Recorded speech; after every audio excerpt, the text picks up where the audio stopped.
बहुत जोरसोर चली सुभद्रा योजनार फॉर्म फिलअप एवं फॉर्म डिपोजिट। तेणु आज आम जाना सुभद्रा योजनार फॉर्म फिलअप सठिक उपाय। प्रथमे आधार कार्ड रे थिबा नाम लेखि आधार नंबर लिखा पड़ो। परे स्वामी किंबा बापा नाम लिखिबे। एटा पॉइंट नंबर 1। पॉइंट नंबर 2, जन्म तारीख स्थान रे आधार कार्ड रे थिबा जन्म तारीख लिखिबे। परे जाति संपर्क रे थिबा बॉक्स रे टिक मारिबा को हेबो। जो जाति से जाति रे आपण टिक मारिबे। मोबाइल नंबर बॉक्स रे आधार कार्ड रे लिंक होइतिबा नंबर को ही दबाबे पड़िबो। अन्य कोनोस नंबर लिखिबे नाही। मोबाइल नंबर बॉक्स रे आधार कार्ड ऊपर लेखा थिबा नंबर बा जो नंबर आपणकर आधार कार्ड सहित लिंक अच्छी से नंबर टी को लिखिबे।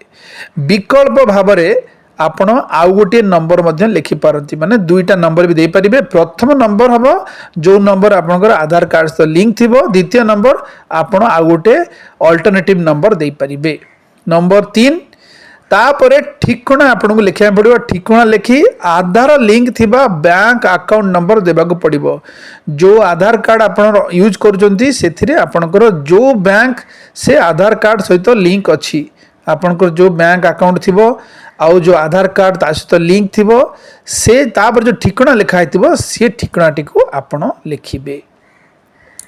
पर पृष्ठ रे थिबा योग्यता मानदंड आधारित एक घोषणा पत्र को निजे आवेदनकारी दस्तखत करी आवेदन करिवे। तापरे आपण निजरा सिग्नेचर करिवे। पर पृष्ठ रे फॉर्म फिलअप हेबा परे एहा सह निजर आधार कार्ड जदि आपण फॉर्म फिलअप करि सारिछंती ताले फॉर्म फिलअप हेबा परे कोन करिवे, निजर आधार कार्ड, बैंक पासबुक और राशन कार्ड रो फोटोकॉपी माने जेरॉक्स करिकी ताकू ऑनलाइन रे सुभद्रा पोर्टल माध्यम रे अप्लाई करिवे।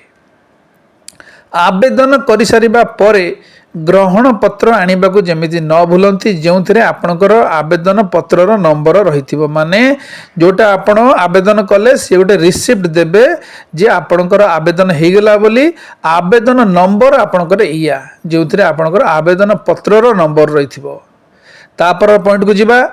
सोमवार उन्नचित होईची वेबसाइट पोर्टल जोटा हला www.subhadra.odisha.gov.in।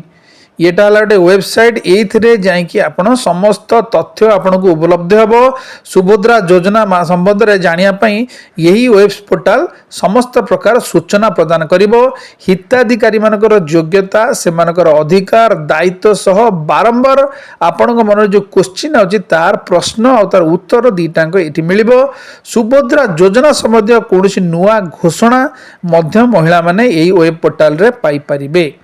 अन्य किछि जानिबा को हेले जदि आपण अन्य किछि बुझी पारुनांती ताहाले महिला माने कोन करिवे, टोल फ्री नंबर दिया आइछि 14678 14678 14678। एटा free number, toll free number. एथिरे आपण कॉल कले आपण जहा क्वेश्चन पचारिबे से माने उत्तर दवा पे बाध्य। तेणु आपण जहाँ आपण मन रे डाउट अच्छी ये नंबर कॉल करिकी आपण पचारि परिबे।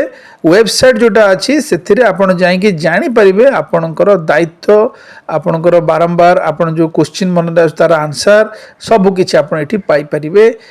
किछि जदि आपण जानि नांती तापरे कोन करिवे, फॉर्म फिलअप परे आपण फॉर्म फिलअप परे आपण निश्चय जाईकी जो अछि हमर सूचना केंद्र अच्छी सेठी आपण आपणकर फॉर्म डिपोजिट कला बेले तांको आपण पचारि परिबे।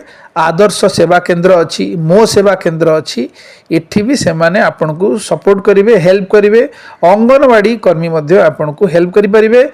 आउ टोल फ्री नंबर रे कॉल करी मध्य आपण आंसर पाई परिबे। आउ वेबसाइट जाएंगे सेठी मध्य आपण आंसर पाइबे। सब प्रकार सुविधा गवर्नमेंट करिसंती। तेणु आपण को खाली आगु को बढ़ी की ये फॉर्म को फिलअप करिकी आपण को डिपोजिट कले आपण को आसीबो सुभद्रार पैसा।